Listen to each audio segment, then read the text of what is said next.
Boa noite, irmãos.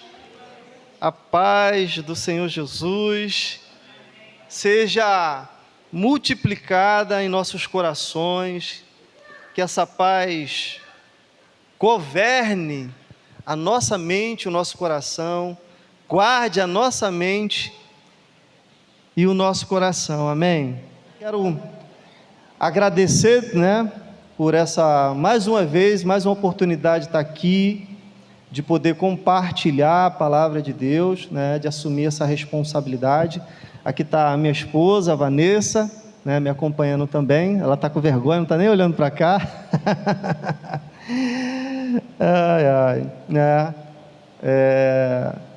Sirvo como pastor, no Ministério Casa de Deus Pai. É uma comunidade que está em crescimento. O pastor Eduardo tem me auxiliado, tem sido um aliado, mas estamos juntos, tem sido um aliado, e a gente tem afinalado, essa comunhão em Cristo Jesus, de uma amizade que já vem lá, e Deus vem cumprindo os seus propósitos, vem confirmando a sua palavra. Primeira carta, a Timóteo, capítulo 3, a partir do versículo 14, diz assim: Escrevo-te estas coisas, esperando ir ver-te em breve, para que, se eu tardar, fique ciente de como se deve proceder ou andar na casa de Deus, que é a igreja do Deus vivo, coluna e baluarte da verdade. Evidentemente, grande é o mistério da piedade. Aquele que foi manifesto na carne, foi justificado em espírito, contemplado por anjos, pregado entre os gentios, crido no mundo e recebido na glória. Amém, irmãos? Aleluia! Como o tema desse congresso, comemoração, de 12 anos,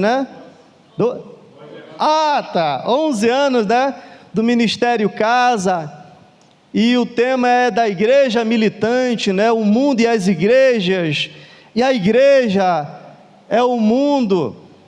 O tema que eu quero dizer, o tema dessa ministração é: a igreja é coluna baluarte da verdade do Evangelho.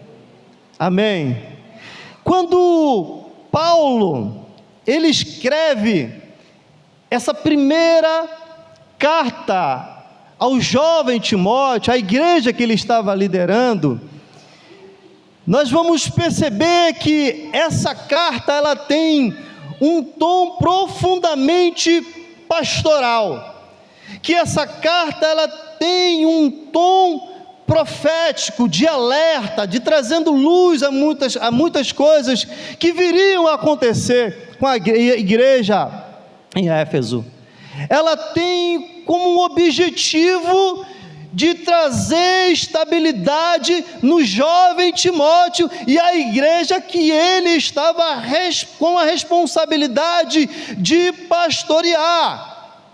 E essa carta não era só para a igreja do primeiro século, é para a igreja contemporânea desse tempo, onde nós precisamos de um verdadeiro pastoreio, onde nós precisamos de uma mensagem profética que abre os nossos olhos, que ilumina o nosso entendimento, para que nós possamos entender o contexto que nós estamos vivendo como igreja contemporânea. Amém?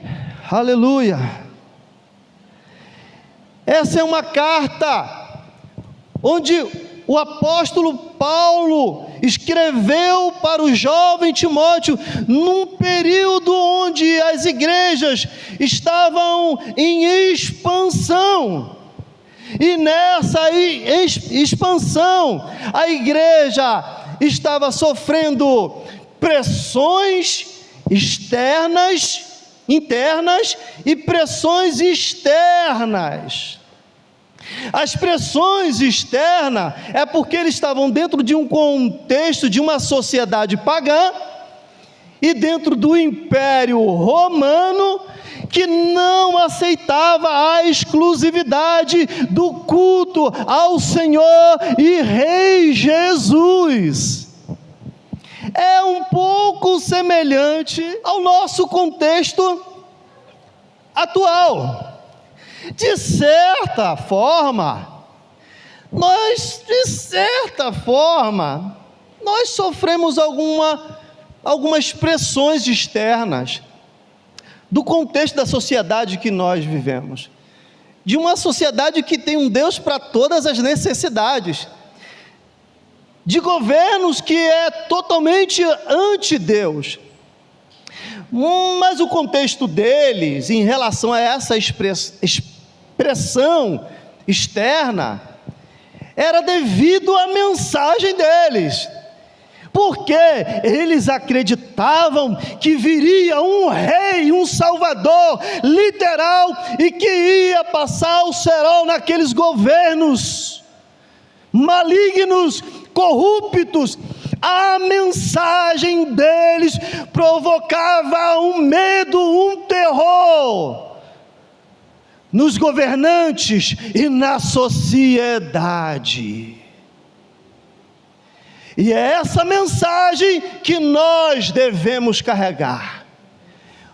Um rei voltará e julgará todas as nações e todos os governos corruptos. O rei que nós acreditamos é um rei real, assim como ele subiu, glorificado, com um corpo glorificado, um Deus humano, da mesma forma ele descerá para buscar a sua igreja e para julgar as nações. Quando começarmos fielmente, carregarmos, proclamarmos essa verdade desse rei e desse reino, aí literalmente nós vamos sofrer grandes pressões externas da sociedade e dos governos.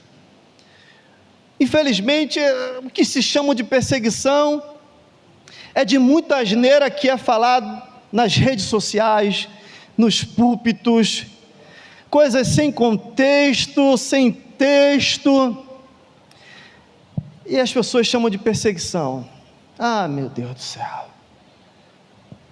vai chegar esse tempo, irmãos, mas ao mesmo tempo que chegará esse tempo, Deus há de preparar o seu povo, Deus há de iluminar os seus remanescentes, levantar a sua igreja, que está dormindo, resplandecendo como luz. Mas a igreja também estava sofrendo pressões internas, dentro do interior da igreja, e Paulo adverte a Timóteo sobre pessoas que estavam entrando e trazendo ensinamentos de fábulas, genealogias intermináveis, um falso ensino. Parece um pouco com o nosso tempo. Irmão, você acessa a internet, é mestre de todo tipo. Tem mestre do primeiro dan, segundo dan, te ensinando tudo o que você quer. O que você quer, você acha na internet. E como isso tem contaminado a igreja do Senhor. Mas o Senhor, pelo seu Espírito, pela sua palavra, iluminará os olhos do nosso entendimento, para que não sejamos mais meninos, para que não sejamos mais levados por ventos de doutrinas. E aí nós vamos ver que no capítulo 1, Paulo, ele exorta em relação a essas pessoas que estavam trazendo falso ensino na igreja em Éfeso. Primeiro a Timóteo capítulo 1, volte um pouquinho, versículo 3. Quando eu estava em viagem rumo à Macedônia, pedi a você que ainda permanecesse em Éfeso. Olha só, para admoestar certas pessoas. Vocês estão me entendendo, irmãos?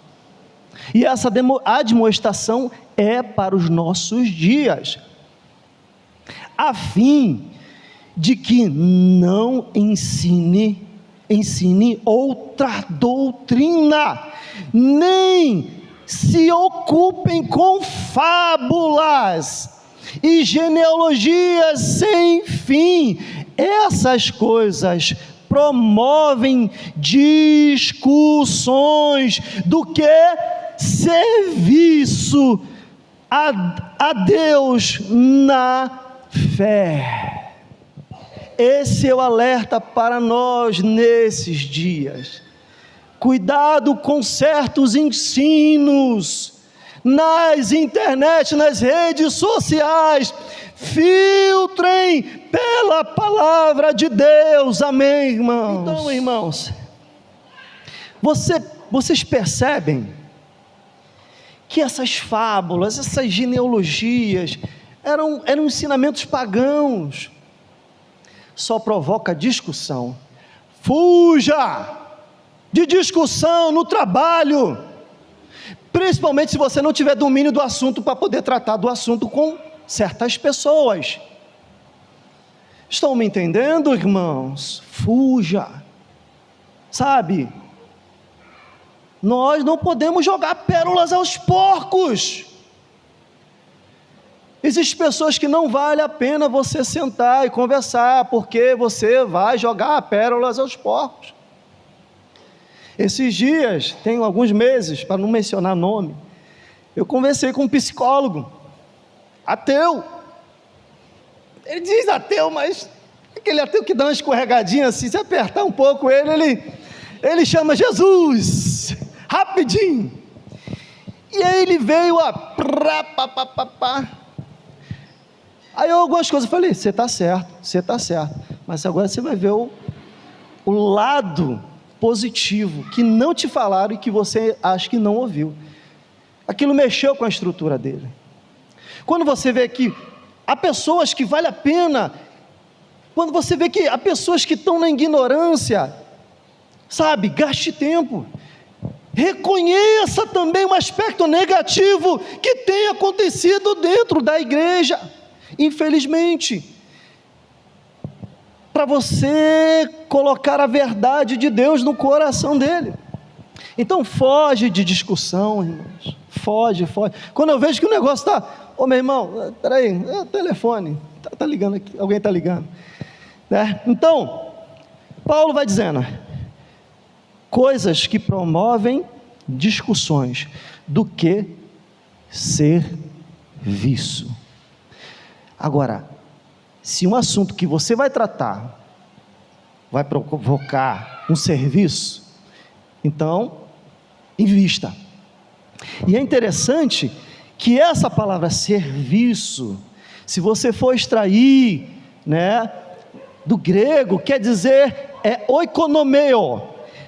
É daí que vem a palavra economia, administração. Fala de uma administração de uma casa, de uma administração familiar, fala da mordomia cristã. Ou seja, esses assuntos não ajudavam na administração da vontade e do propósito para a edificação da igreja do Senhor. E é interessante, irmãos, que quando você vê a vida do apóstolo Paulo, você vai ver que o ministério do apóstolo Paulo era centralizado nesse serviço, nessa administração, nessa economia, que contrapõe as fábulas, que contrapõe os falsos ensinos, porque esse serviço, essa economia, essa administração da casa de Deus, ela é desenvolvida pela fé em Cristo Jesus. É o que ele diz: serviço de Deus na fé. Não é pelo racionalismo humano. Amém? É aqui que eu quero que os irmãos entendam junto comigo o segundo tema: o mundo e as igrejas, e a igreja e o mundo. Eu acho interessante na oração sacerdotal de Jesus, quando ele ora: Pai, eu não oro para que o Senhor os tire desse mundo, mas porque eles não são desse mundo, como também eu não sou desse mundo. Quando ele está falando que nós não somos desse mundo, não está dizendo mundo planetário, ele está falando nós não somos do sistema desse mundo, nós não somos, nós não funcionamos na configuração desse mundo. Ou seja, nós somos um povo de uma identidade celestial, de uma natureza celestial, e a nossa forma de se relacionar com o mundo, e a nossa forma de ver a vida nesse mundo, é na perspectiva, é na visão da eternidade. Amém? Somos de uma identidade celestial, mas temos uma missão nesse mundo. Precisamos conviver nesse mundo. Amém, irmãos? Preste bem atenção para a gente continuar nesse entendimento das exortações do apóstolo Paulo.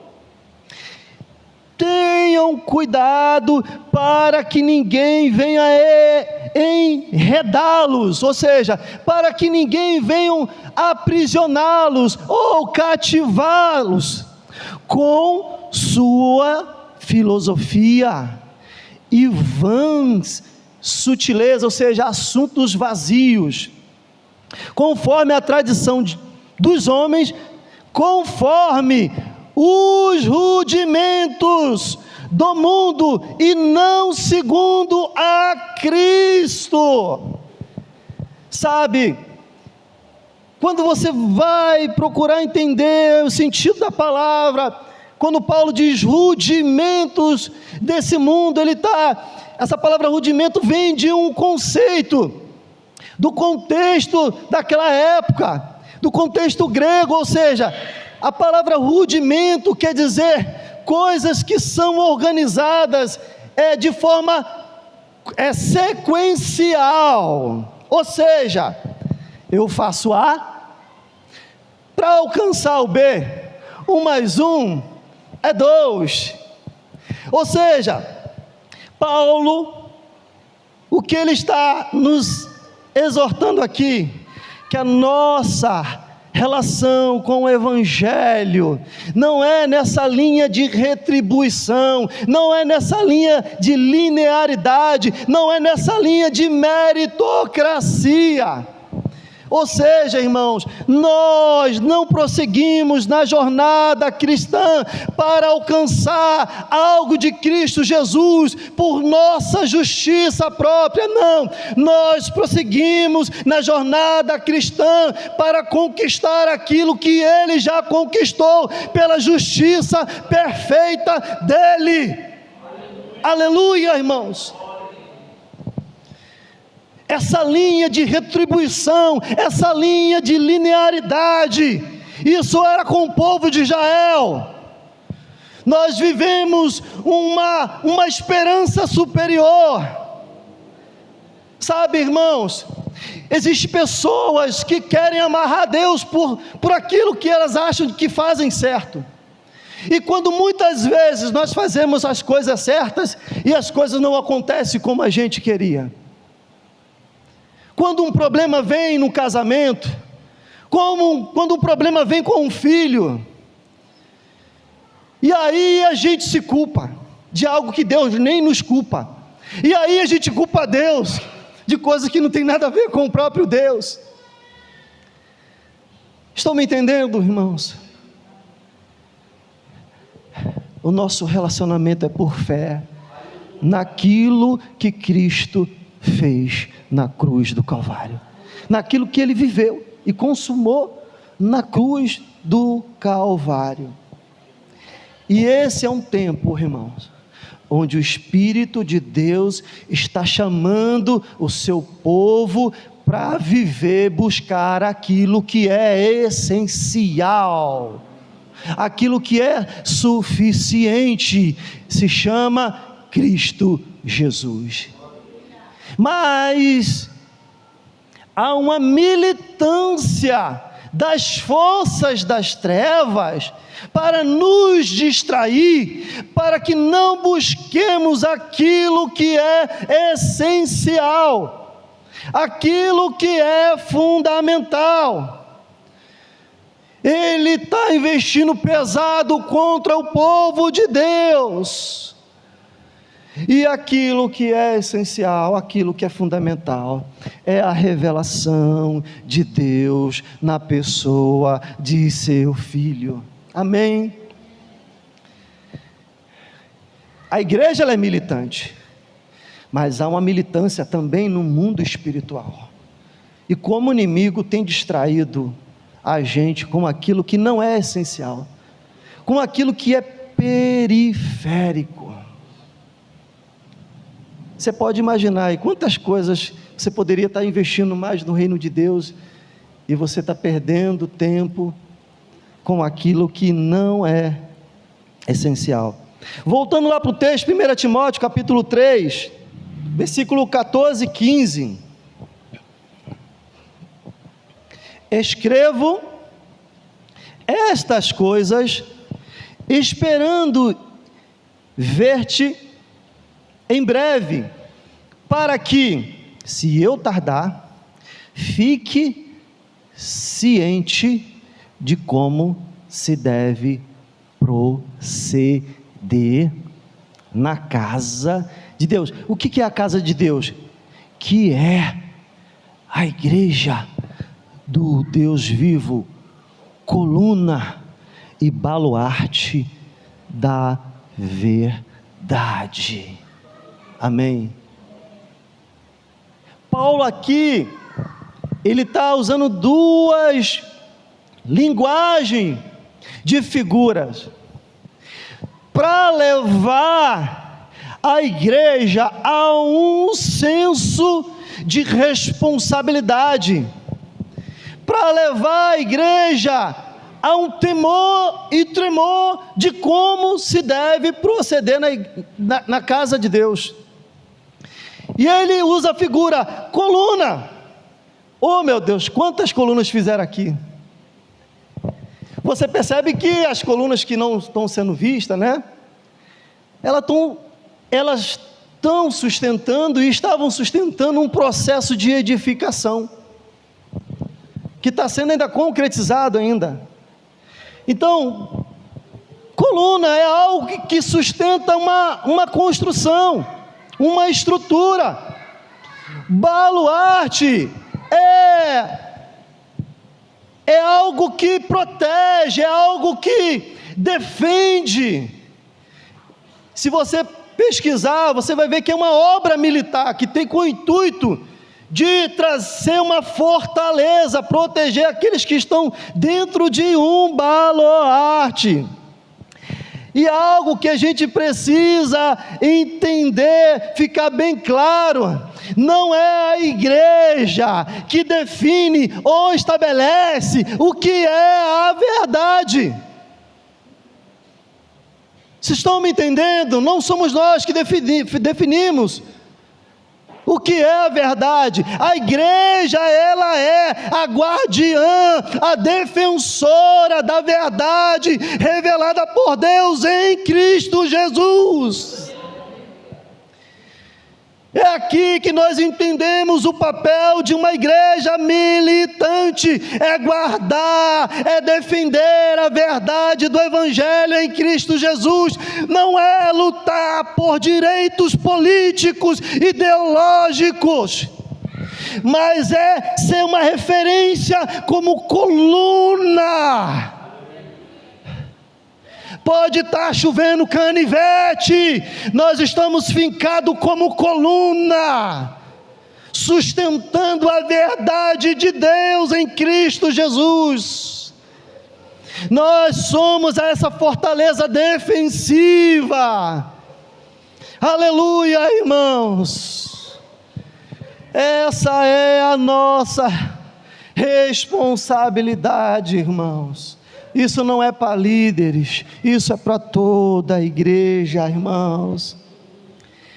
Vivemos uma época onde a noção de absolutos tem sido desafiada, principalmente no que diz respeito ao Evangelho de Deus, onde muitos pregadores dizem que o Evangelho precisa de uma atualização para se adaptar ao contexto moderno,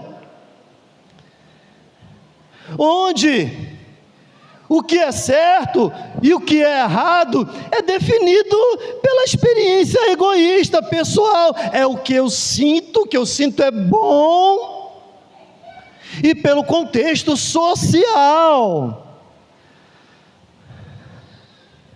Mas eu quero te dizer, irmãos, que a verdade do Evangelho transcende o tempo, o espaço, a sociedade, a cultura, e permanece o mesmo, permanece e se estabelece sobre todas as circunstâncias, irmãos. Nós estamos vivendo um tempo onde tudo é relativo. Não, Deus não se ira.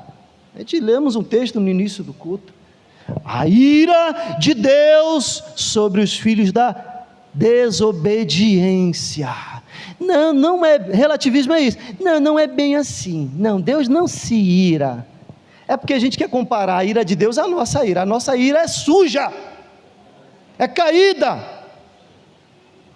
é corrompida. A ira de Deus é santa, é justa.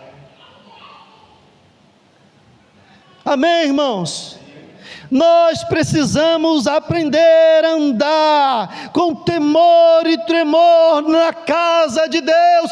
Senhor, restaure o temor e o tremor na sua casa. Salva a tua igreja para assim salvar o mundo.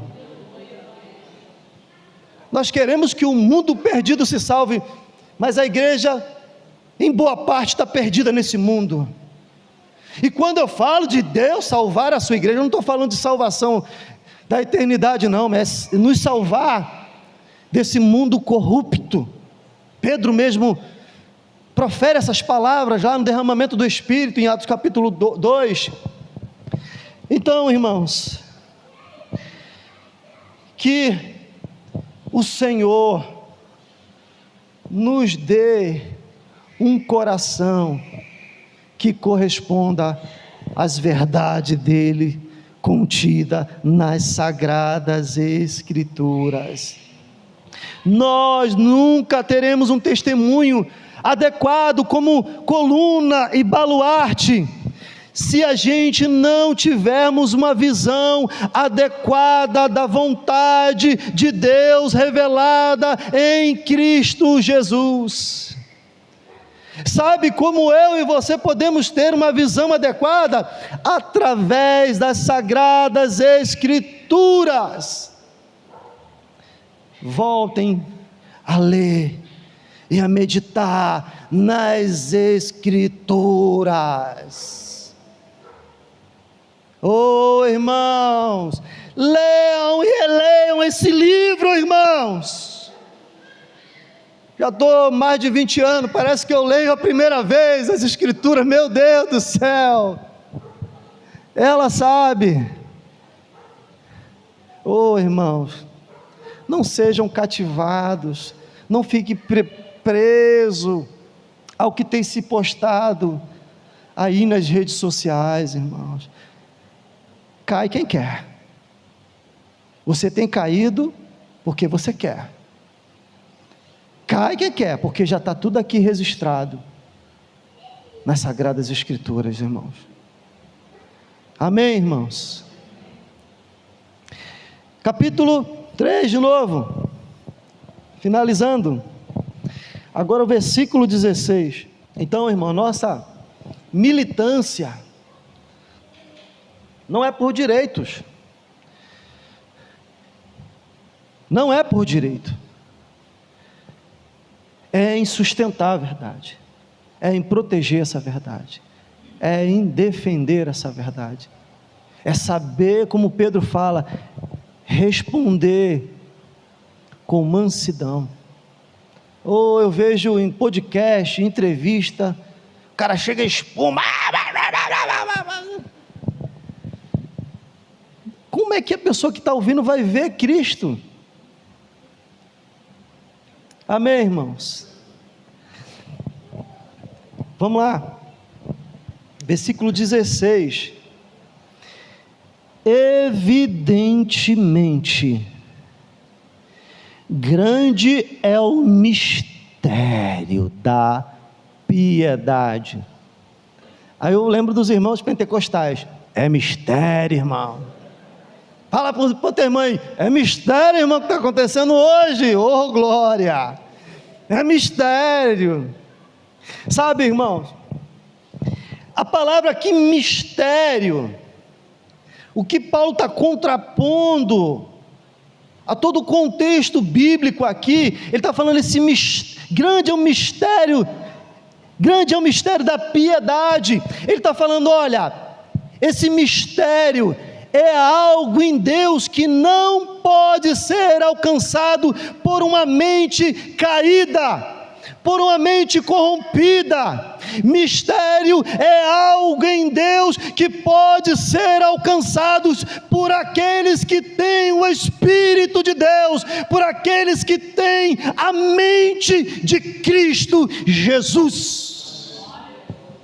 Esse mistério fala das riquezas insondáveis, esse mistério fala do conhecimento, da sabedoria, dos tesouros que estão escondidos em Cristo Jesus. E deixa eu te falar, irmãos, esse mistério não vai cair no teu colo. Esse mistério você tem que ir em busca dele em Cristo Jesus, pela comunhão com o Espírito de Deus e a sua palavra. Paulo diz que era o ministro das riquezas insondáveis. Como eu fico doido. Sabe, irmãos, é como se você mergulhasse em Deus, e não tem fim, irmãos. Existem coisas em Deus que estão reservadas para cada um de nós, mas é necessário que nós mergulhemos nesse mistério da piedade. Sabe o que é? O mistério da piedade. O mistério da piedade é Cristo Jesus. Vai lá, bota lá no aplicativo mistério. É um mistério que teve oculto nas gerações passadas e que agora foi revelado aos seus santos, aos profetas. Só que Satanás, na sua militância, quer ocultar esse mistério aos olhos da igreja. mas o Espírito Santo está despertando o seu povo, para que a gente entre nesse mistério da piedade. Sabe, irmãos, Paulo, ele chega, mais à frente no capítulo 4, ele chega a exortar, ele diz: rejeitem as fábulas e as velhas caducas, exercita-te na piedade. E ele continua dizendo que quando você se exercita nessa piedade, tem frutos nesse tempo presente e no vindouro. Olha, irmão, para pensar comigo, acorda aí você que está no mistério profundo do sono. Para pensar comigo, irmão, quando nós exercitamos essa vida piedosa, nós desfrutamos de fruto nesse tempo presente, e quando chegarmos naquele grande dia, nós desfrutaremos do fruto da piedade, do exercício da piedade no tempo presente, irmão. Isso tem que deixar a gente motivado para buscarmos o Senhor. Ô irmão, nós precisamos mergulhar mais no Senhor. Não, seja grato por tudo aquilo que você tem vivido com o Senhor até o dia de hoje, mas seja insatisfeito. Senhor, eu quero te conhecer mais, eu quero ir mais profundo dos mistérios da piedade. E esse exercício da piedade não é uma vida devota, religiosa, sabe? À medida que nós vamos andando com Jesus, e à medida que nós vamos sendo transformados, e à medida que a imagem dele está sendo refletida na nossa vida, isso é piedade, é Cristo em nós, é Cristo sendo revelado através de nós. Aleluia, irmãos. Continuemos. Versículo 16, aquele que foi manifestado na carne, ele está explicando o que é o mistério da piedade.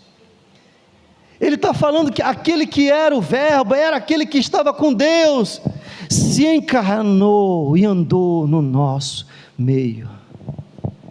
Jesus é a face humana de Deus, Jesus é a expressão exata de Deus. Não há outro caminho de vermos a Deus se não for na face de Cristo Jesus.